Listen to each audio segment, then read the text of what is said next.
Vanguarda Comunidade. Olá, seja bem-vindo ao Vanguarda Comunidade. Olha, estamos diante de uma realidade incontestável. A população mundial está cada dia mais velha.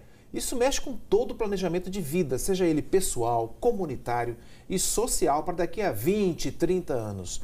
Vou conversar sobre os impactos dessa perspectiva cada vez mais real com o empresário e professor Alexandre Lima, que é pesquisador desse tema já há algum tempo, né? Exato. Você está rodando por aí para investigar o que, Alexandre?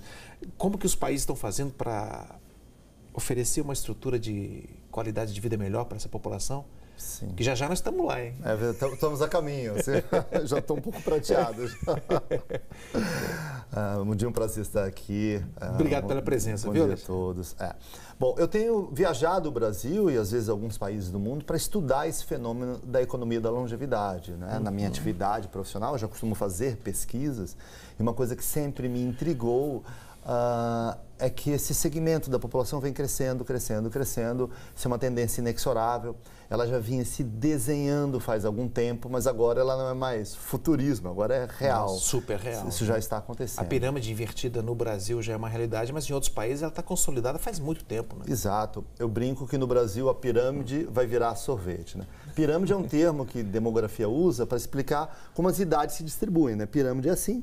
Então aqui embaixo estão os jovens e aqui em cima estão as mais velhas, né? Então sempre no mundo inteiro foi pirâmide populacional porque ela tinha essa forma. Embaixo tinha muita criança e jovem e à medida que as idades avançavam, ela ia reduzindo até ficava com essa forma. Só que o que vem acontecendo, a pirâmide está deixando de ser pirâmide por dois fatores. Aqui em cima, onde tem os mais velhos, se vive cada vez mais, então ela faz assim. E aqui embaixo, que são as crianças, que elas dependem de nascimentos, as famílias estão cada vez menores. As pessoas decidem ter cada vez menos filhos, então ela está fazendo isso. Eu brinco que no Brasil a pirâmide vai virar sorvete. Né? Porque quando a gente faz o desenho de como essa pirâmide populacional deve estar em 2050, 2060, ela se assemelha a um sorvete de cone, quase um retângulo. Puxa assim. vida, hein? Então a mudança é muito séria. E isso impacta, inclusive, no mercado, né? Pesquisas apontam que o mercado da maturidade representa 1,6 trilhão de reais por ano só no Brasil. Qual o impacto disso para os próximos anos aqui no Brasil especificamente? Na realidade, esse é um segmento de mercado poderosíssimo. Assim. O dinheiro ou acesso a bens e serviços que estão na mão, né, ou na carteira da população 50 e mais, ou seja, de quem tem 50 ou mais anos de idade, é fabuloso.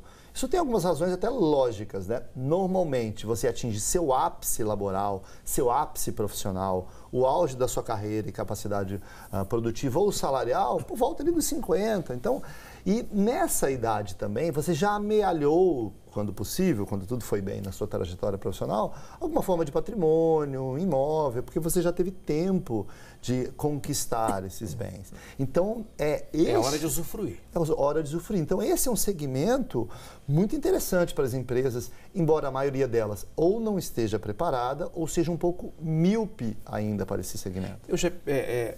Eu sou de uma época em que o pessoal fechava no fim de semana para descansar.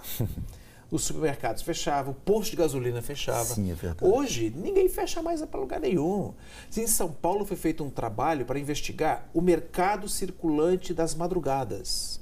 Pessoas que saem para consumir em mercadinhos, em supermercados, em academias de atividade física durante a madrugada. Ou seja, os nichos estão aparecendo. Sim. E o nicho da terceira idade, ou que se chama de pessoal com mais idade, é cada vez mais poderoso, né? É verdade. Ele é enorme, ele deve triplicar no espaço de 3 ou 4 décadas. A população de idosos vai passar de 19 para 66 milhões de pessoas. Eu vou dar um dado que é impressionante. Se a gente fosse Isso no Brasil? Isso no Brasil só. Se a gente fosse pegar apenas a população que tem 50 anos ou mais e fosse separar ela do Brasil, isso é um país à parte, seria o 16º maior país do mundo. Hoje, não estou falando nem no futuro, que no futuro vai aumentar. Hoje, se a gente pegasse a população de 50 ou mais, que são os maduros, embora essa nomenclatura varie, seria o 16º. O mundo tem mais de 200 países. Seria o 16º país mais populoso do mundo. Seria maior que Portugal. Já é numeroso. Ao mesmo tempo, você falou um termo que é muito curioso, você falou o termo, esse nicho, né? E eu viajo o mundo e pesquiso muito esse tema. É o tema do meu novo livro, que eu devo lançar daqui a não muito tempo, né? Está em fase de edição. Economia da longevidade. Da economia da longevidade. Eu chamo de revolução prateada, porque é uma revolução e prateada em alusão aos cabelos. Né? E eu fui numa livraria em Portugal, na cidade de Porto, uma livraria muito tradicional, e falei, eu gostaria de algum livro sobre o tema da economia da longevidade, de mercados maduros e tal. Aí o atendente, eu procurei na seção de negócios, de sociologia, não achei. Aí ele falou, o senhor me desculpe, mas a gente não tem, porque esse é um nicho demasiado pequeno. Aí eu olhei para ele, agradeci e falei, obrigado. Mas isso é muito curioso, porque não é nicho nem é pequeno, é enorme. Ainda mais em Portugal, que é um país que envelheceu muito rápido, né? Portugal é um país que já está começando a decrescer a população. Mas isso reflete um pouco do marketing. O marketing é muito orientado para a juventude. A juventude parece uma coisa colorida, dourada, alegre.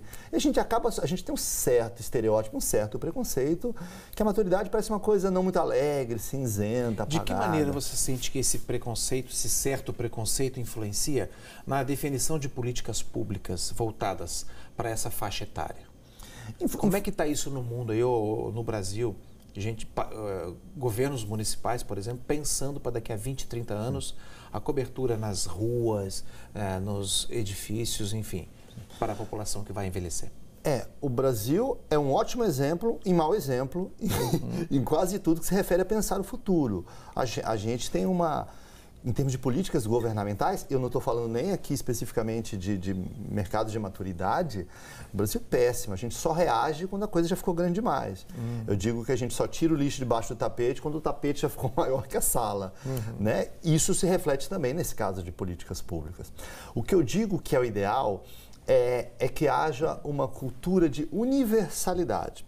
A cidade que é boa para todos, ela será boa também para o jovem, ela será boa para todo mundo. Se você faz uma cidade que é acessível para o cadeirante, ela é boa para o jovem, ela não é excludente do jovem.